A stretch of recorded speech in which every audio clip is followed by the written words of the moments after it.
Hey Narwhals, I'm your host Luke Narwhal, and welcome back to another weight loss video. Hope you enjoy. I've officially lost 100 plus pounds. Here's what I learned. Hi everyone, 6'3", 23 male here. My highest weight was 314 pounds last summer. My current weight is 213. This journey wasn't easy. I found most of my struggle to changing the ways I coped with stress and negative emotions. I used to eat them away, but I was forced to sit with those feelings until I figured out a healthier alternative. I definitely started in a bad way too, very ED, but I also started seeing a nutritionist and was able to make the second half of my journey very healthy, and it's helped me to make my current weight sustainable. Through my journey, I found my passionate hate for running, my love of cooking, new friends, a new job, and a new stress coping techniques. I also found that losing 100 pounds didn't magically make me confident. I'm learning how to be confident and how to find myself mexy. I'm still learning how to be more comfortable alone, going out and eating by myself, seeing a movie by myself, solo travel, and things that I would not do 100 pounds ago because I was so afraid of being gawked at as the morbidly obese guy sitting by himself. Even though I was an outgoing person and had a ton of great friends, I always managed to convince myself I was being perceived as a gross, horrid atrocity, and that social interaction with me was an act of pity. Sometimes it's still hard to think about eating unhealthy.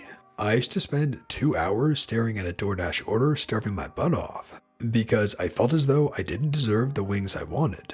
That doesn't happen so much anymore, but every now and again I may find myself really struggling with the decision to eat something that's high in calories. It's something that I'm working on, moving towards normal eating. I'm allowed to eat something because I crave it. I remind myself that constantly. Approaching weight loss in a healthy way is the only way this works. I tried weight loss once before this. I would starve myself and try to eat under 1,200 calories a day at 6'3", and on Thursdays, I would binge my heart out. I was mentally unwell. I lost 20 pounds over 2 months, but quickly spiraled into unhealthy eating habits. This time, I cut out binges entirely, but I still started out very hard on myself. This led to a few times where I thought I might have quit, but once I started seeing a nutritionist and I understood what undereating does to a body and how people who undereat constantly to lose weight end up almost always binging it all back, I took it slow. And that's when I actually started to see consistent weight loss. I hope what I learned can be helpful for somebody out there. Thanks for all the help along the way, kind Redditors. You have done so great. So much hard work. I'm having such a hard time watching the show Revenge Body with Khloe Kardashian on E! This morning. It just came up when I turned on the TV and I've been just kind of watching it. It's so frustrating how they're like 10 weeks to Revenge Body and putting people through these really bad exercises. They're getting on and off the scale expecting it to just hemorrhage pounds because they had a workout the previous day. It's low-key kind of freaking me out. You know how you really get a revenge body? By no longer hanging out with people who make you feel like so much crap that that's how you treat yourself. Sorry for the digression, OP, but it just poured out. There's no TV show that's a substitute for hard work and taking the time to care about yourself, knowing no one else is going to fix your problems for you except you. You are a perfect example, and I'm so glad for you. Congratulations, that is an amazing accomplishment. What you said about how understanding what chronic undereating does to a body is very relatable. I've been in a cycle of strict undereating, then binging, and then ED, and then restricting, etc. for about a year, and I've gained about 30 to 40 pounds. It completely baffled me until I saw a nutritionist as well, and she informed me of all the damage I've done. I'm trying to rebuild my relationship with food right now. Did you count calories during your process? I'm not allowed to right now, and it's driving me crazy. Hi, I'm so glad to hear you're working to break out of that cycle. I believe in you.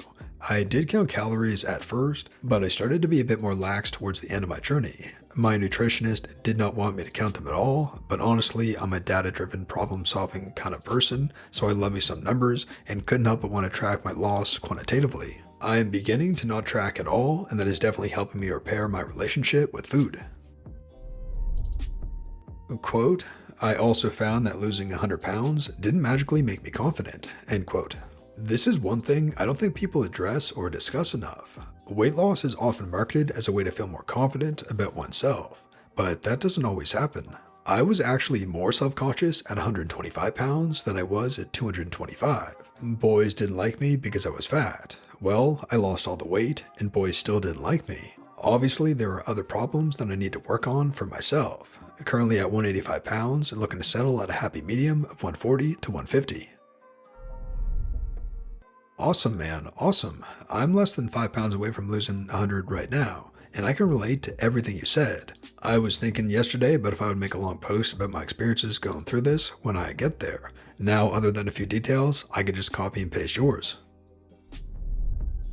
Dude, I'm just here as your Reddit sister to say how proud I am of you, how wonderful you look, and compliment you on your boss use of bold formatting in this post. You're on top of the world, and you deserve every bit of it for all the hard work that you put in.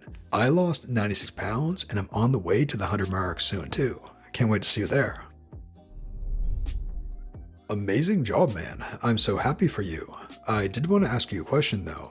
Can you talk a little about your eating pattern? I have your old weight too. I'm the same age as you and I'm 5 feet and 11 inches, and that's why I'm very curious about your path. I wonder what kind of diet that you follow, and I'd be very grateful if you could enlighten me. Thanks so much, and again, great job. Thank you. My eating pattern at 314, I really can't comment on because I didn't have one. All I know is that I was eating a lot of takeout and often felt sickly full after meals. Now, my eating pattern is a bit more structured.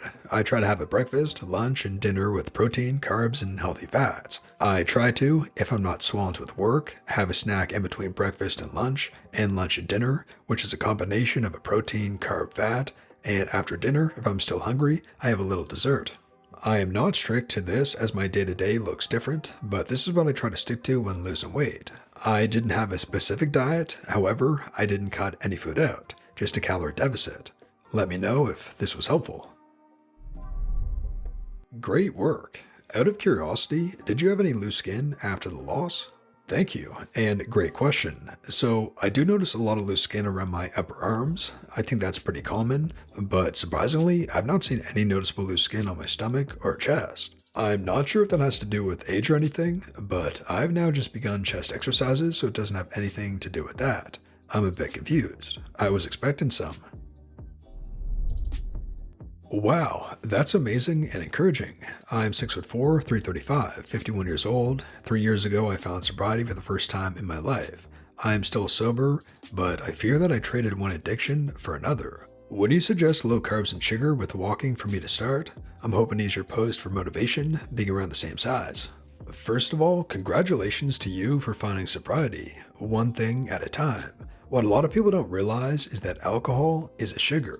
I have an alcoholic ex-boyfriend. He never ate sweets. Once he went through treatment and would be sober, he constantly ate cake, cookies, pie, candy, etc. It really isn't trading one addiction for another, it's just changing the form. Going cold turkey from sugar can give you withdrawal symptoms. Not nearly as bad as alcohol withdrawal, but it can make you edgy, irritable, snappy, and cranky. You may want to wean off the sugar, or go cold turkey, but just be aware of what it comes with for about 10 days. Walking is a great way to start getting more exercise. Bodies were made to move. I am 63 and just a little over halfway on my journey. Just yesterday, I got a DEXA full body scan at a research facility in Milwaukee, Wisconsin. The researcher there is a specialist in keeping people mobile and active as they become elderly. His advice to me, as you get older, don't expect rapid changes. Take it slow and make the changes permanent. Progress, not perfection. He admitted he won't give up his vanilla creamer in his morning coffee. Go slow as you add exercise to not strain your joints. He also recommended yoga or stretching type exercises to maintain flexibility and balance, extremely important as you age. You've taken a huge step in increasing the quality of your life. Now you can take the next step by eating healthier and exercising. He stressed eating lots of fruit and vegetables. I'm not a doctor, so I'm not prescribing, but I recommend looking into probiotics to change the balance of your gut bacteria to more good bacteria. Years of drinking alcohol have probably taken a big toll on your intestinal bacteria. There's lots of evidence that there is gut and brain connection. Having good intestinal flora can help with mental health. Didn't mean to do a full-on lecture, just excited by the changes I made in my life and glad to see others doing the same, especially that they are smarter than me and started much younger. And that brings us to the end of the video, Narwhals. I really hope you enjoyed.